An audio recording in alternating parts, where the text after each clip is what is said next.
Business owners are wired to take smart risks. That's what it takes to build something valuable. But how should you think about risk when you've built that value in your business and want to enjoy the optionality that it creates for you? The reality is, your financial life is likely intertwined with your business in more ways than one. So in this video, I'm breaking down 2 areas every business owner should think about: how to protect your personal wealth outside of the business, and how to make sure the value in your business doesn't disappear if something unexpected happens. Let's dive in. Hi, I'm Emily Harper from Monument Wealth Management. As a successful business owner, you've likely started to build some wealth outside of your business. You're paying yourself, you're making distributions, and you're living within your means. So you have some money to invest and you've built something of value. One thing that we see often is their risk appetite doesn't necessarily change when they're thinking about their personal portfolio outside of the business. It's really important that you build a diversified portfolio that isn't heavily concentrated in any one particular sector or any one kind of investment. Believe it or not, you probably have a lot of exposure to things that are ancillary to just your particular business, other industries that your suppliers may be involved with or that your potential customers may be impacted. You don't want to be too exposed to things closely related to your business in your investment portfolio. Work to build a portfolio that is diversified across sectors, across industries, and not only are your investments themselves diversified, but also the liquidity of your assets outside of your business. A lot of people, again, like to take that risk. They want to have venture investments or private equity investments, and they may shy away from things that are more liquid. Focus your personal assets on things that are liquid, that you can tap into for any kind of short-term goals that come up or any time that there is some kind of liquidity need. The last thing that you want to be is a forced seller when you have something illiquid and need cash. The other way that you'll want to protect your personal wealth is making sure you have sufficient liability protection. That kind of protection doesn't exist outside of your business for your personal assets unless you have some kind of insurance coverage.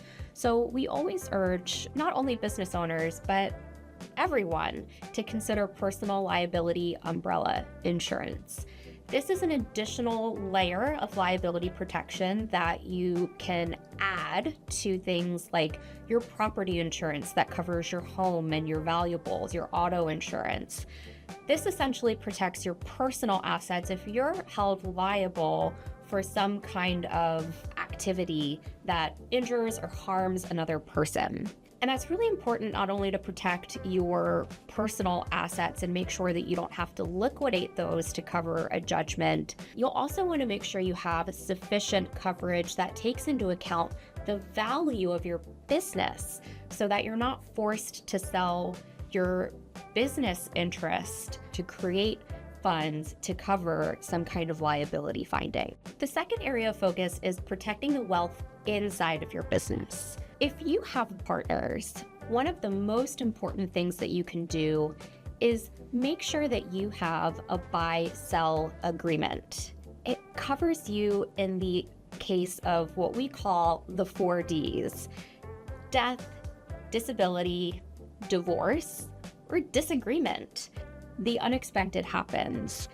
And if you're not anticipating or planning for those things accordingly, you can be caught flat-footed if they happen to you or to your business partners. A buy-sell agreement is going to create a legal agreement that spells out exactly how the sale of shares should be handled, who can buy the shares, how those shares are going to be valued, and how they're going to be paid for. If you don't have this kind of agreement in place and something happens to you or your business partners, you can be impacted financially if you're not receiving, the value that you're really entitled to for your shares of the business, or vice versa.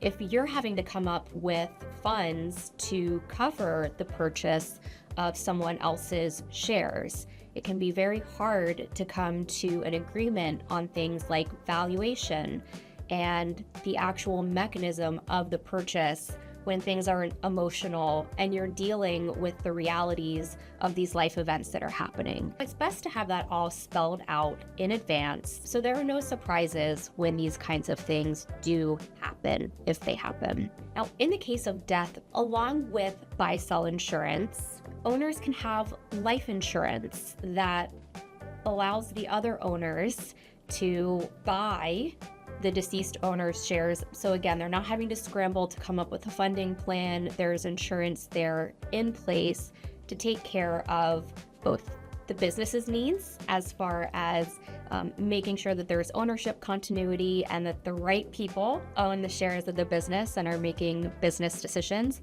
And also so that your loved ones, if you are the person who has passed away, do benefit from the value of the business and the things that you've built it. Now, there are 3 things to consider when you're building a buy-sell agreement with your partners. First, you'll want to engage the right professionals.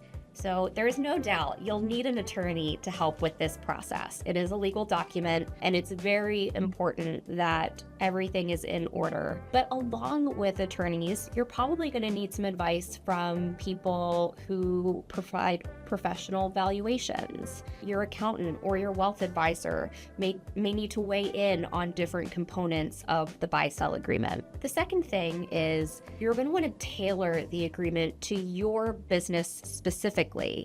I mentioned valuation, and that's very important, particularly if you're getting life insurance to cover a potential buyout in the future. Make sure that that amount is in line with what the business is actually worth and is going to actually allow the remaining owners to make that purchase. So there's a lot of things that are specific to your business and even your own personal financial life and preferences that might need to get baked into this buy-sell agreement.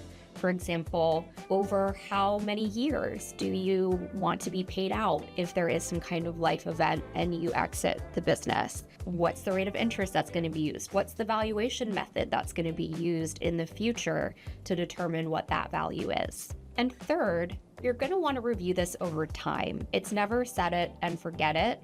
Life evolves, your business evolves. You'll want to go back every so often and review what's actually in the buy-sell agreement to make sure that both you understand it and it's reflective of the reality right now. That's a wrap. But before you go, if you found this video helpful, hit subscribe so you don't miss any of our new videos. And join our newsletter for access to a private YouTube playlist with monthly insights from our investment team. Curious how your wealth strategy stacks up? Schedule your complimentary wealth check on our website. Links are in the description below. I'm Emily Harper, here to help you make life option rich. See you in the next video.